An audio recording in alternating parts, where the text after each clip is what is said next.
Corinthians volta a vencer, mas está dando o valor devido para a Sul-Americana? E o Flamengo, como que está indo para o jogo contra o Atlético Paranaense? E o clima lá em Porto Alegre, será que vai interferir no jogo? Sim ou não? E tudo isso e muito mais que a gente vai estar conversando aqui em mais um vídeo do canal FUTTOP. Então já se inscreve, deixa o like e aguarda a vinheta que já já a gente volta.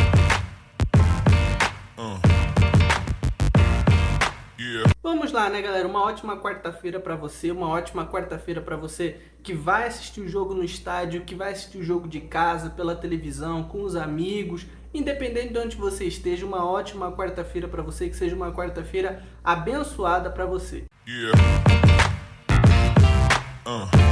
Então vamos lá, que hoje a gente tem muita coisa para falar, né? Então vamos começar falando sobre o Corinthians, que venceu mais uma, já é a segunda vitória consecutiva do Corinthians, venceu o Atlético Mineiro por 1-0 lá na arena do Atlético Mineiro e agora vence o Universitário em casa, diante da sua torcida, né? Jogo esse que foi válido pela Sul-Americana e foi jogado majoritariamente ali pelos jogadores da base, né? Muitos jogadores jovens que subiram da base e estão tendo mais espaço no time principal, principalmente nos últimos dois jogos feitos pelo Corinthians na Sul-Americana. Ontem o Corinthians fez uma boa partida, diga-se de passagem, contra o Universitário, mas pecou muito no último passe, ali na última finalização, é onde o Corinthians acabou pecando um pouco e demorando até para abrir o placar contra o time do Universitário, que apresentou poucas dificuldades ao time do Corinthians, né? Apresentou um pouco mais de dificuldade até depois que sofreu o gol, né? O goleiro do Corinthians acabou fazendo uma ótima defesa nos últimos minutos após o Corinthians abrir o placar. E o que a gente fica se perguntando é por que o Corinthians tem jogado a Sul-Americana com jogadores reservas, com jogadores que em sua maioria são mais jovens e são jogadores que subiram da base. E por que no Brasileirão esses jogadores não estão tendo tanto espaço como eles tiveram nos dois últimos jogos da Sul-Americana? Vale lembrar que o Corinthians não tem vaga ainda na Copa do Brasil de 2024, né? O time do Corinthians, que está jogando a Copa do Brasil 2023 e tem um jogo para fazer contra o América Mineiro, né? O jogo de volta na casa do Corinthians, não tem vaga ainda para a Copa do Brasil de 2024, porque ficou fora da zona de classificação no Paulistão do início do ano. Então vale lembrar que hoje o Corinthians ele ocupa a 15ª posição do Campeonato Brasileiro com 15 pontos, ou seja, está fora da zona de classificação para a Copa do Brasil, e as suas chances de classificação são vencer a Sul-Americana, né? Ou entrar na zona de classificação pelo Brasileirão ou vencer a própria Copa do Brasil. Diante do futebol apresentado e diante das últimas partidas do Corinthians, né, não fica muito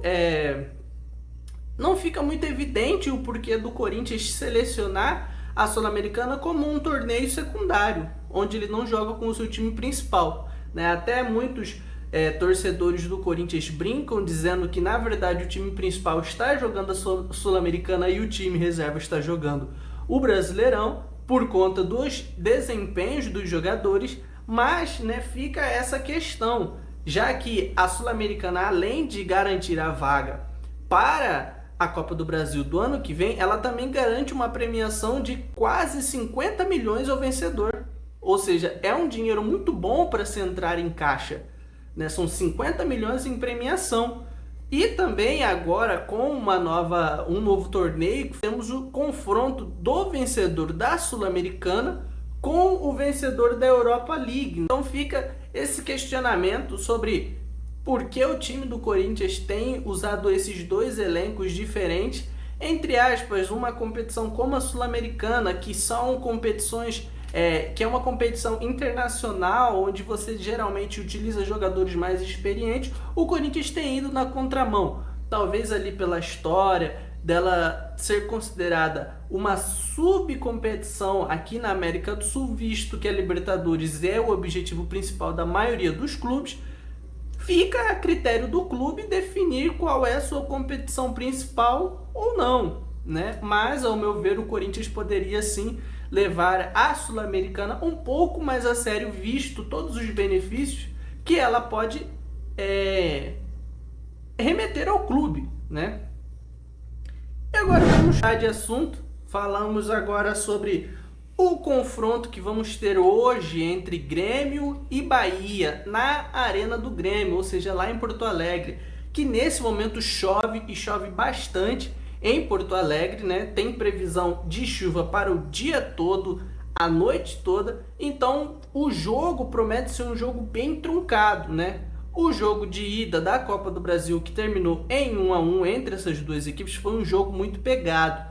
O time do Bahia teve mais chances, teve mais oportunidades de sair com a vitória, mas acabou sofrendo um empate do Cuiabano. Nós falamos no nosso último vídeo. Então esse jogo que tinha tudo para ser um jogo bem disputado, talvez, esperamos que não, como belos amantes do futebol, mas visto as condições climáticas, pode se apresentar um jogo bem mais truncado se a drenagem do campo, né, não estiver ali funcionando corretamente. Pode acabar sendo um jogo bem mais truncado, um jogo mais rifado entre as duas equipes. Ainda acredito em uma classificação do Grêmio, que ainda não sabemos se Luizito Soares, o pistoleiro, vai ter condições de jogar o jogo todo. Se nós pegarmos o retrospecto do uruguaio, nós temos no último jogo pelo Brasileirão um jogo onde o Luizito se esforçou bastante. Foi um jogo muito pegado entre Grêmio e Botafogo, onde terminou com a vitória do Botafogo por 2-0, mas o Luiz Soares quase teve oportunidade de fazer 2 golaços por cobertura, um bateu na trave, outro, o Lucas Perry, conseguiu se recuperar e fazer boa defesa. Mas, né, nós temos imagens do final do jogo onde o Luiz sai mancando pelo vestiário, né? Foi um jogo muito pegado, foi um jogo cansativo para as duas equipes, mas fica esse questionamento se Luizito Soares vai ter condições de jogar o jogo completo, né? Lembrando que no último jogo, no jogo de ida entre as duas equipes, o pistoleiro não entrou em campo, né? Durante ali o aquecimento, o jogador acabou sentindo ali um desconforto, uma lesão, e acabou sendo cortado da partida. Então é um jogador diferente, é um jogador, como nós falamos no último vídeo, que faz a diferença dentro de campo, tanto na habilidade com os pés, tanto no mental. Então a gente torce pelo bem do futebol que Luizito Soares esteja em campo e que tenhamos uma ótima partida entre as duas equipes. Vamos lá falar um pouco sobre o Flamengo. Flamengo que vem aí recheado de algumas novidades envolvendo os jogadores para esse jogo contra o Atlético Paranaense, né? Então nós temos aí o Flamengo, nós temos a volta entre os relacionados de Gabigol e Léo Pereira, que estiveram fora nos últimos jogos por conta de uma lesão.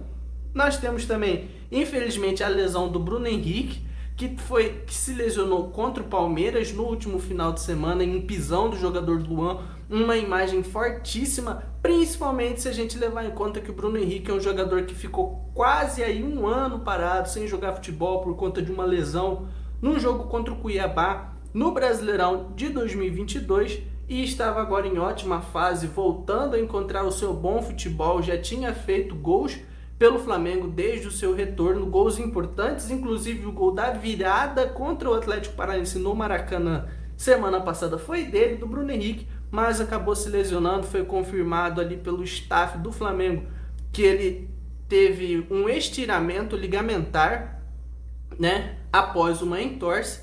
Então a gente torce pela rápida recuperação do Bruno Henrique, mas é desfalque confirmado do Flamengo. E o departamento médico do Flamengo trabalha com uma volta do jogador ali próximo ao jogo de ida contra o Olímpia. Não é certo que o jogador esteja pronto para a partida, mas é ali o prazo que o departamento médico do Flamengo tem trabalhado internamente, né? Vale destacar que na grande temporada do Flamengo em 2019, o que ficou marcado bastante foi um ótimo trabalho do departamento médico. Temos a exemplo a recuperação ali do Diego Ribas, que teve uma fratura na perna, teve uma fratura na perna e conseguiu ser recuperado ali em tempo recorde, voltou no jogo de ida, no jogo de volta da semifinal da Libertadores contra o Grêmio, naquele histórico 5-0 no Maracanã. Então vamos atentos às notícias quanto ao Bruno Henrique. Temos também como novidade o Alan entre os relacionados, né? O Alan, que foi apresentado nessa última segunda-feira, é apresentado na lista de relacionados pela primeira vez para o clube rubro-negro. Jogador que se demonstrou muito entusiasmado e muito feliz com essa chegada no clube rubro-negro, né? Torcemos aí por uma boa participação do jogador durante o tempo que ele estiver no clube rubro-negro carioca, né? Então, essas são as notícias que nós temos para os jogos de hoje. Lembrando que nós temos Grêmio e Bahia na Arena do Grêmio e nós temos Atlético Paranaense e Flamengo na nova Liga Arena, né? No último vídeo eu acabei falando Arena da Baixada, mas o clube assinou um novo termo e agora o novo nome do estádio é Liga Arena. Então nós temos esses dois jogão para acompanhar. Os próximos jogos da Copa do Brasil nós também estaremos fazendo essa análise, esse nosso pré-jogo aqui rapidinho também, para os jogos que vão acontecer na quinta e no sábado, que nós temos ali Palmeiras e São Paulo, lá no Allianz Parque,